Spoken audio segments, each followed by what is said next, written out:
सर्दियों से बचने को दिल्ली सरकार ने बांटे हिट, जानिए किसे मिलेगा इसका फायदा।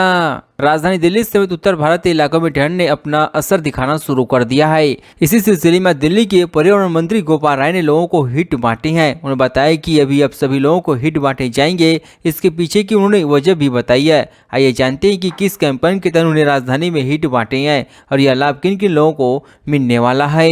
पर्यावरण मंत्री ने हिट एंड नाइट ड्यूटी पर काम करने वाले कर्मचारियों को बांटी है। उन्होंने इसके पीछे की वजह बताई है कि उन्होंने कहा कि रात में काम करने वाले कर्मचारी ठंड से बचने के लिए आग जलाते हैं, जिससे काफ़ी पॉल्यूशन होता है, मगर हीट देने के कारण वो आग नहीं जलाएंगे और पॉल्यूशन कम होगा। राजधानी प्रदूषण से लोगों का बुरा हाल, फिर क्यों अपनी पीठ थपथपा रही है दिल्ली सरकार। दिल्ली में प्रदूषण से लोगों का हाल बेहाल हो चुका है। आज एयर क्वालिटी 350 के ऊपर दर्ज किया गया, जिससे अभी भी प्रदूषण से लोगों को राहत मिलती नजर नहीं आ रही है। दिल्ली की एयर क्वालिटी अब भी बेहद खराब श्रेणी में दर्ज की गई है और गुरुवार तक यह स्थिति रहने के आसार है। कई इलाकों में तो AQI 400 के पार भी जा सकता है। चीनी वीजा मामले में कांग्रेस नेता जगदीश टाइगर को बड़ी राहत, दिल्ली की कोर्ट ने सुनाया फैसला। दिल्ली की राउज एवज कोर्ट ने चीनी वीजा फर्जीवाड़ा मामले में CBI से जुड़े केस में अभिषेक वर्मा, कांग्रेस नेता जगदीश टाइगर को बरी कर दिया है। यह मामला तत्कालीन प्रधानमंत्री मनमोहन सिंह को की चीनी टेलीकॉम कंपनी के अधिकारियों को वीजा नियमों में छोड़ देने के लिए लिखे गए पत्र से जुड़ा हुआ है। आरोप है कि कांग्रेस नेता के लेटर हेड पर फर्जी पत्र लिखा गया है। नोएडा सड़क हादसे में 5 हताहत मामले में सामने आई 2 पुलिसकर्मियों की लापरवाही, हुए सस्पेंड। बीते दिनों नोएडा में सड़क हादसा हुआ था, इसमें 5 लोगों की हताहत हो गई थी। अब इस मामले में 2 पुलिसकर्मियों को सस्पेंड किया गया है। दोनों के ऊपर लापरवाही बरतने का आरोप लगे हैं। बताया जा रहा है कि अगर ये लोग समय पर अपना काम ठीक ढंग से कर लेते तो संभवतः होता कि हादसा होने से बच सकता था। घटना जिले की नॉलेज पार्क थाना क्षेत्र में रविवार को घटी थी। NCR के इस शहर में कैंसर मरीजों के लिए जनवरी से बनेगा 500 बेड का नया सेंटर। क्या क्या होगी सुविधाएं। फरीदाबाद के NIC मेडिकल कॉलेज और अस्पताल में इलाज के लिए पहुंचने वाले मरीजों के लिए राहत की खबर है।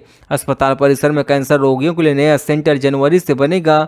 500 बेड के इस अस्पताल में कैंसर मरीजों के लिए रहने खाने के साथ साथ ठहरने की व्यवस्था उपलब्ध कराई जाएगी।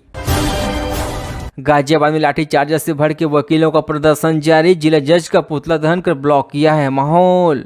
गाजियाबाद में वकीलों पर हुए लाठीचार्ज वाले मामलों पर वकीलों का गुस्सा थमने का नाम नहीं ले रहा है। वकील पिछले 11 दिनों से सड़क पर हैं। आज जिला जज का पुतला दहन करते हुए वकीलों ने हापुड़ रोड 2 घंटे के लिए ब्लॉक कर दिया है। इसी कारण शहर में जाम की स्थिति बनी हुई है। अधिवक्ताओं ने आज लगातार दूसरे दिन गाजियाबाद कचहरी के सामने हापुड़ रोड पर बैठकर विरोध प्रदर्शन किया है। इससे हापुड़ रोड, अम्बेडकर रोड और सहायक मार्गों पर जाम लगा हुआ है। गाजियाबाद में टैटू से महिलाओं को एड्स के दावे कितनी सच्चाई, जिला प्रशासन ने बताया सच। गाजियाबाद के जिला एड्स नियंत्रण अधिकारी ने मीडिया में चल रही टैटू बनवाने से 20 महिलाओं को एड्स और HIV होने की खबर का खंडन किया है। अधिकारियों ने कहा कि इस प्रकार का कोई भी आंकड़ा विभाग की ओर से जारी नहीं किया गया। विभाग ऐसे किसी भी आंकड़े की पुष्टि नहीं करता है। दिल्ली शराब नीति घोटाला, अरविंद केजरीवाल की याचिका पर हाईकोर्ट ने ED से मांगा जवाब। क्या है पूरा मामला।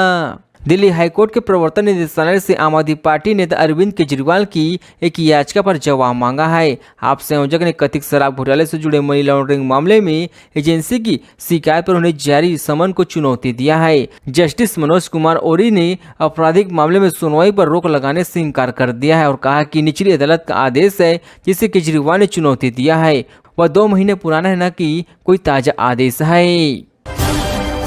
300 दिनों में 160 रंगदारी के कॉल, दिल्ली में व्यापारियों को हर दूसरे दिन मिल रही है धमकी। दिल्ली के कारोबारी और व्यापारियों को इस साल अक्टूबर तक 300 दिनों में करीब 160 जबरन रंगदारी वसूली के कॉल आ चुकी हैं, जो औसतन हर दूसरे दिन का एक कॉल है। पुलिस सूत्रों ने मंगलवार को इसके बारे में जानकारी देते हुए बताया कि अधिकारी कॉल विदेशी गैंगस्टर या उनके सहयोगी द्वारा वॉइस ओवर इंटरनेट प्रोटोकॉल या विदेशी फोन नंबरों से किए गए हैं।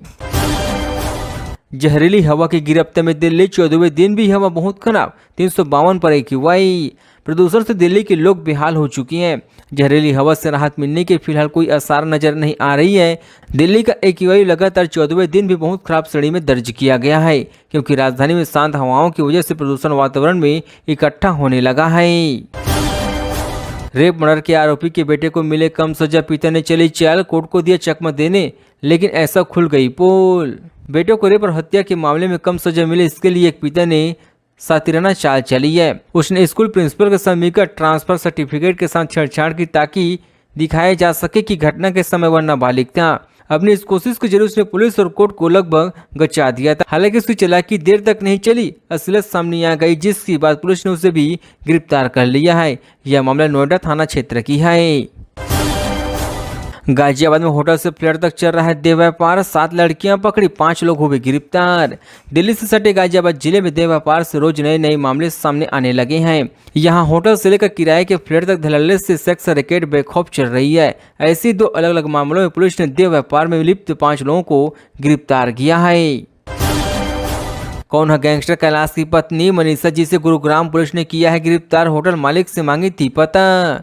दिल्ली जयपुर हाईवे स्थित एक होटल मालिक से 2 करोड़ रुपए की रंगदारी मांगने के मामले की जांच करते हुए पुलिस ने जेल में बंद गैंगस्टर कैलाश की 35 वर्षीय पत्नी मनीषा चौधरी को रविवार देर रात गिरफ्तार कर लिया है। मनीषा की गिरफ्तारी पर गुरुग्राम पुलिस में खुशी का माहौल बना हुआ है।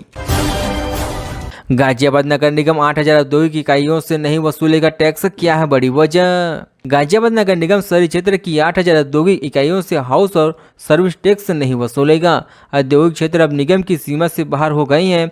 ऐसे में निगम औद्योगिक क्षेत्र में विकास कार्य भी नहीं कराएगा। राज्य औद्योगिक विकास प्राधिकरण औद्योगिक क्षेत्र से शुल्क वसूलने के बाद रख रखाव और अन्य कार्य करवाएगा। इस संबंध में शासन से अधिसूचना जारी हो गई है। जेवर एयरपोर्ट पर 15 नवंबर से शुरू होगा विमानों का ट्रायल, जान ले अगले 15 दिन का शेड्यूल। उत्तर प्रदेश के जेवर में बन रहे नोएडा इंटरनेशनल एयरपोर्ट पर इसी सप्ताह से रनवे की जांच शुरू करने की तैयारी हो चुकी है। 15 नवंबर से लगातार 1 महीने तक विमान उतरेंगे। इसके बाद 30 नवंबर को यात्रियों को बैठाकर विमान की रनवे पर लैंडिंग की जाएगी। नाबालिग का शोषण करके भागा 50 साल का बुजुर्ग, 2 राज्यों में दिल्ली पुलिस ने की तलाश, ऐसे पकड़ा गया। दिल्ली पुलिस ने उत्तर प्रदेश के हरिमपुर के एक 50 साल के शख्स को गिरफ्तार किया है। व्यक्ति पर पिछले महीने उत्तर पश्चिम दिल्ली में एक नाबालिग लड़की पर कई बार यौन उत्पीड़न करने का आरोप लगा है। पुलिस ने सोमवार को इसकी जानकारी दी है। दिल्ली के 13 हॉट स्पॉट पर प्रदूषण की क्या है वजह, पर्यावरण विभाग ने गिनाए कारण, 57 स्रोत की पहचान। दिल्ली में लगातार हवा जहरीली बनी हुई है, जिसमें सांस लेने की वजह से लोगों को स्वास्थ्य समस्याओं का भी सामना करना पड़ रहा है। दिल्ली की तरह हॉट स्पॉट पर प्रदूषण स्रोतों की मैपिंग से राज्य पर्यावरण विभाग ने प्रदूषण से 57 स्रोतों की पहचान की गई है। विभाग द्वारा वायु गुणवत्ता प्रबंधक आयोजक संघ शेयर किए गए आंकड़ों के अनुसार सबसे ज्यादा मुकुंदर और आनंद विहार में 7 स्रोत है। इसके अलावा पिछले साल इन हॉट स्पॉट प्रदूषण के 67 स्रोत की पहचान की गई थी।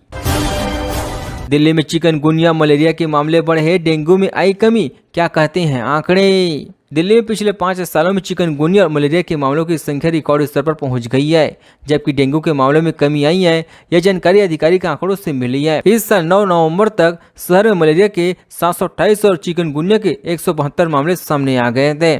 साल 2020 में मलेरिया के 228 मामले, 2021 में 167 मामले, 2022 में 263 मामले, 2023 में 426 मामले सामने आए हैं।